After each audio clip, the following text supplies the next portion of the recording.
Hai, hari ini kita belajar sel elektrolisis ya. Sel elektrolisis itu bagian dari sel elektrokimia yang kedua setelah sel Volta.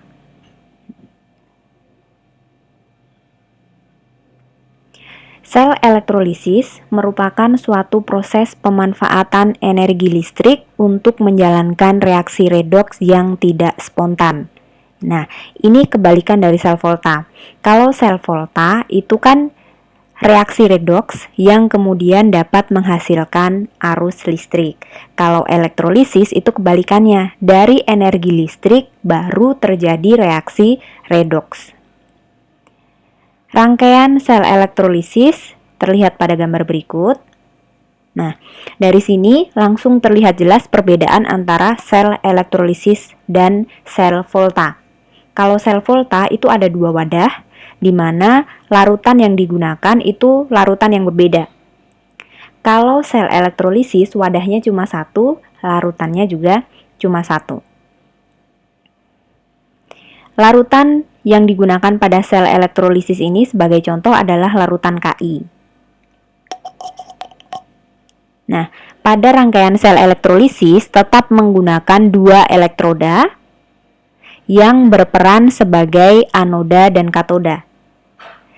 Pada anoda akan terjadi reaksi oksidasi, pada katoda akan terjadi reaksi reduksi. Masih sama ya, seperti pada sel Volta, anoda, oksidasi, katoda, reduksi. Namun perbedaannya, anoda pada sel elektrolisis itu dia sebagai kutub positif dan katodanya yang sebagai kutub negatif. Seperti ini. Aliran elektronnya tetap dari anoda ke katoda.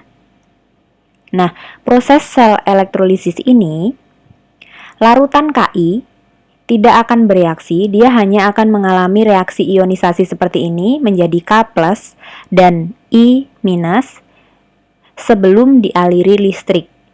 Setelah dialiri listrik, maka ion negatif akan menuju ke anoda, di mana anoda itu sebagai kutub positif. Jadi yang negatif itu mengarah ke kutub positif. Lalu yang ion positifnya itu dia akan mengarah ke kutub negatif. Nah, nantinya selama energi listrik itu masih mengalir, maka ion ini pada kutub positif dan kutub negatifnya akan mengalami reaksi oksidasi dan reaksi reduksi. Elektroda yang digunakan ada dua jenis, elektroda inert dan elektroda non-inert. Artinya inert itu adalah dia tidak ikut bereaksi elektrodanya. Tapi kalau yang digunakan elektroda non-inert artinya elektrodanya dapat mengalami reaksi atau ikut bereaksi. Pada sel elektrolisis ini besarnya aliran listrik tidak dihitung, tetapi yang difokuskan adalah hasil akhir yang berupa reaksi redoks. Nah, reaksinya seperti apa?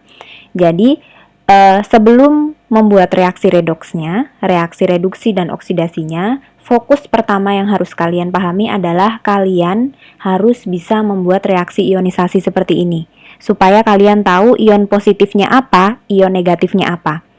Ion yang akan berjalan ke anoda itu apa, ion yang akan berjalan ke katoda itu apa, itu poin pentingnya.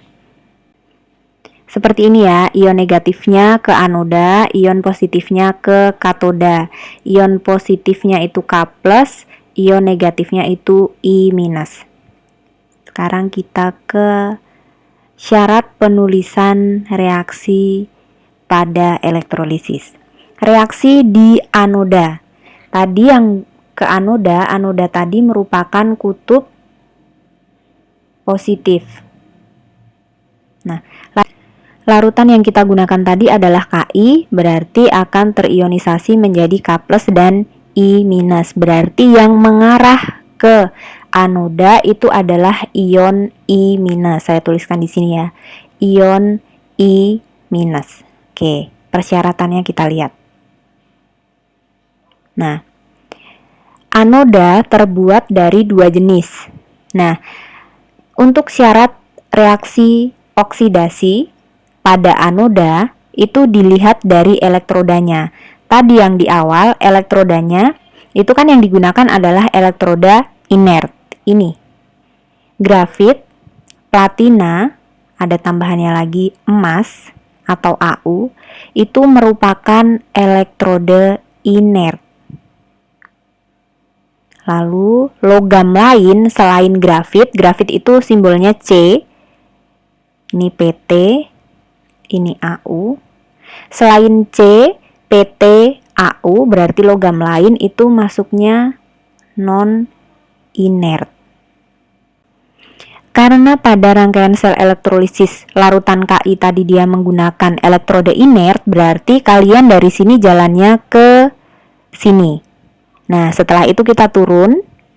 Di sekitar anoda terdapat ion negatif. Ion negatifnya apa? Ion negatifnya kan I. I minus. I itu dia berasal dari golongan 7A. Nah, kita lihat di mana ada persyaratan untuk I minus. Nah, jika ion negatifnya itu adalah OH minus dari suatu basa, berarti reaksi yang kalian tuliskan pada anoda itu seperti ini. Lalu, jika ion negatifnya itu berupa golongan 7A, FClBrI, itu reaksi yang ditulis seperti ini. Nah, jika ion negatifnya itu sisa asam oksi atau ada oksigennya, misalnya SO4 itu kan sisa asam, ada oksigennya. NO3 itu sisa asam, ada oksigennya, berarti reaksi yang kalian tulis adalah seperti ini. Yang bereaksi itu adalah H2O-nya. Nah, kita kembali ke elektrolisis larutan Ki. Karena ion negatifnya itu adalah ion imin, berarti reaksi yang akan kita tuliskan pada anoda itu seperti ini ya. Nanti yang kita ambil yang ini.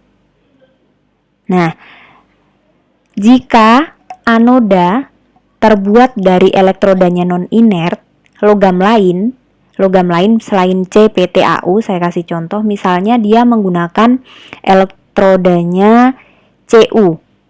Berarti reaksi yang kalian tuliskan pada anoda itu adalah logam tersebut, logam yang digunakan sebagai elektroda. Yang kalian tuliskan di sini pada anodanya itu adalah Cu. Cu menjadi Cu2 plus 2 elektron minus.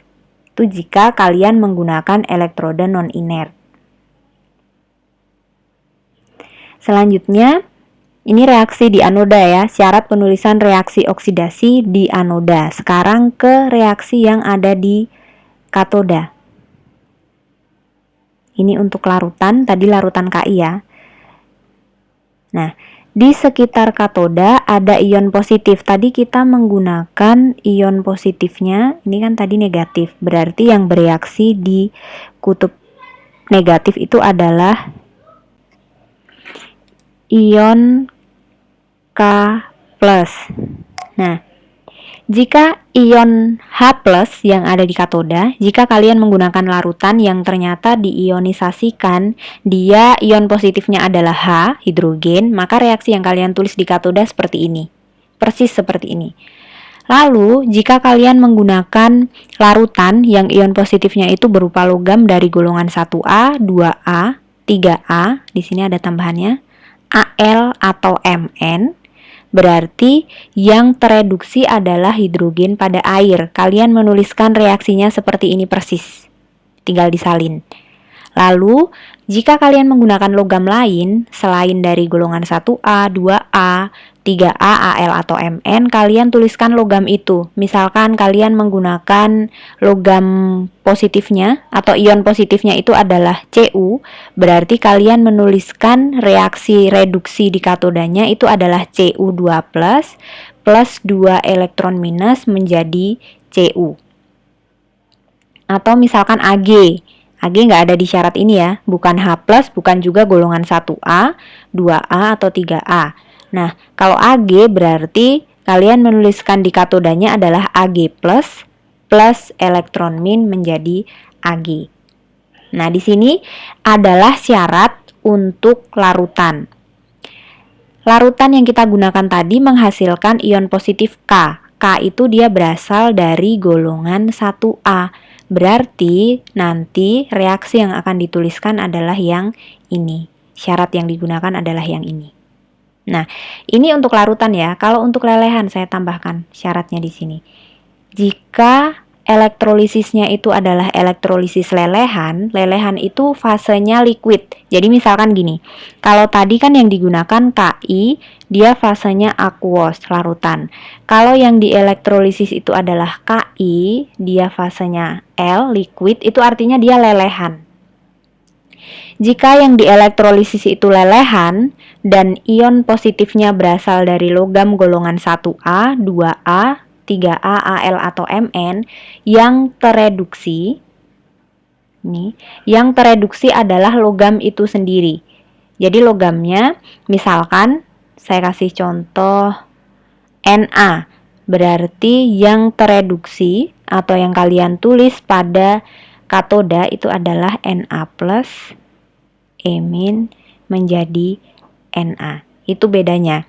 Jadi kalau yang di elektrolisis itu bentuknya larutan, maka kalian menuliskan reaksinya seperti ini. Jika dia logam golongan 1A, 2A, 3A. Tapi kalau yang di elektrolisis itu bentuknya lelehan dan ion positifnya berupa logam dari golongan 1A, 2A, dan 3A, itu kalian yang ditulis bukan H2O-nya, yang tereduksi bukan hidrogennya, tapi logam itu sendiri yang ditulis. Seperti ini. Nah, untuk larutan Ki tadi, elektrolisis larutan Ki, tadi kan kita ambil syarat yang ini karena dia ion negatifnya adalah I-. Lalu untuk di katodanya, karena kita menggunakan ion positifnya itu adalah K+, yang berasal dari golongan 1A, berarti kan kita menggunakan reaksi ini. Berarti kita tinggal menuliskan reaksinya pada anoda atau kutub positif. Reaksinya adalah X-nya diganti menjadi ion negatifnya ya. 2I- aqueous menjadi I2 gas plus 2 elektron minus. Lalu pada katodanya, katoda muatannya negatif, 2H2O sama persis, tinggal disalin aja. 2E- menjadi H2 plus 2OH-. Nah, ini elektronnya bisa dicoret, reaksinya tinggal dijumlah. Berarti reaksi elektrolisis yang didapatkan adalah seperti ini. Ini reaksi redoksnya. Produk yang dihasilkan dari elektrolisis larutan Ki adalah gas iodin, gas hidrogen, dan ion OH-. Berdasarkan contoh tersebut, dapat disimpulkan bahwa pada elektrolisis terjadi dua hal berikut. Pada kutub positif atau anoda, terjadi reaksi oksidasi. Pada kutub negatif atau katoda, terjadi reaksi reduksi. Ilustrasinya seperti ini. Ion negatifnya dia akan berkumpul di anoda, ion positifnya akan berkumpul pada katoda. Contoh selanjutnya, jika saya ingin melakukan elektrolisis menggunakan larutan Na2SO4, lalu elektrodenya di sini yang saya gunakan adalah elektrode Ag. Dua-duanya menggunakan Ag pada katoda dan anoda. Nah, langkah pertamanya kita harus tahu ion positif dan ion negatif yang dihasilkan supaya kita bisa mengambil syarat yang mana yang akan kita gunakan untuk menuliskan reaksi redoks.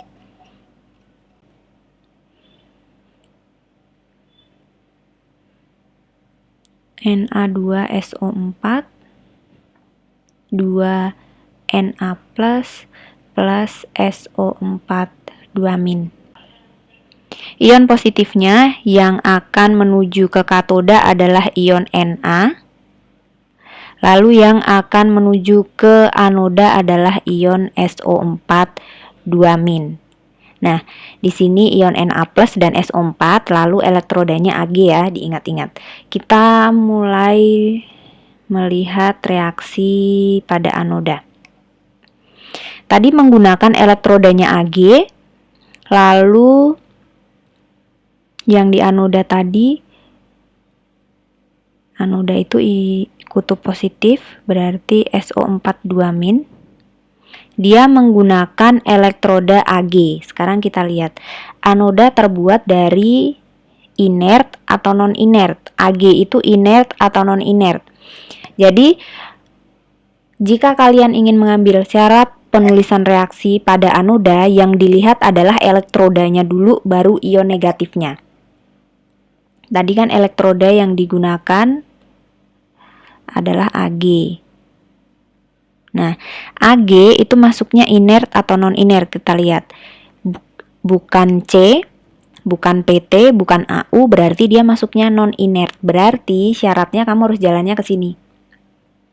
Logam lain, berarti penulisan reaksi pada anodanya itu adalah yang ini nanti yang diambil. Selanjutnya pada katodanya. Katoda itu negatif, berarti ion positifnya tadi adalah Na+. Kita lihat ya, tadi bentuknya larutan bukan lelehan, berarti kita pakai yang ini. Di sekitar katoda ion positifnya berasal dari golongan 1A. Na itu golongan 1A, berarti reaksi yang akan kita ambil nanti yang ini.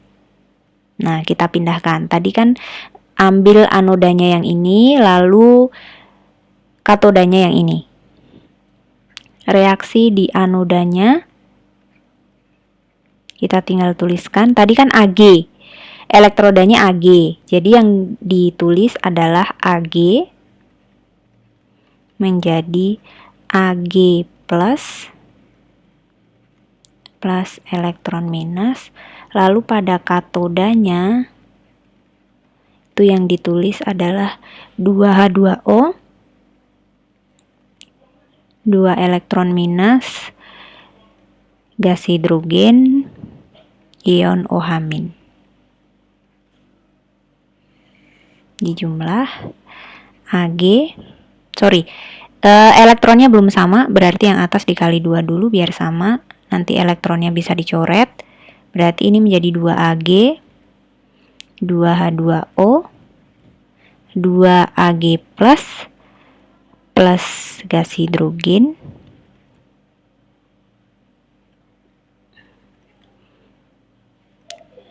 fasenya jangan ketinggalan ya, 2OH-.